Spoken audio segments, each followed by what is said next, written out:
So hello guys, जय श्री राम सभी भाइयों को। अभी हम लोग निकलते हैं जिम के लिए। इस ठंड में बाइक चलाते हुए पहुंच जाते हैं हम लोग जिम। फिर थोड़ा सा warm up and workout complete करके निकलते हैं घर की ओर। वैसे आज हम लोग का पेपर भी है तो पेपर भी देने जाना है, इसलिए जिम जल्दी ख़त्म हो गया। फिर नहा के निकलते हैं पेपर देने के लिए।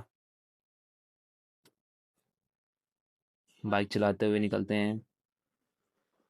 इतनी सुबह सुबह का व्यू कैसा लग रहा है? अच्छा ही लग रहा है। फिर कॉलेज पहुंच जाते हैं हम लोग।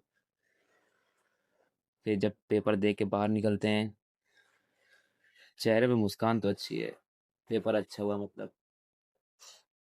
फिर पेपर दे के हम लोग निकलते हैं घर की ओर। ठीक है, पेपर बढ़िया हो लेकिन फिर घर निकलते हैं। फिर कल मिलते हैं, बाय बाय।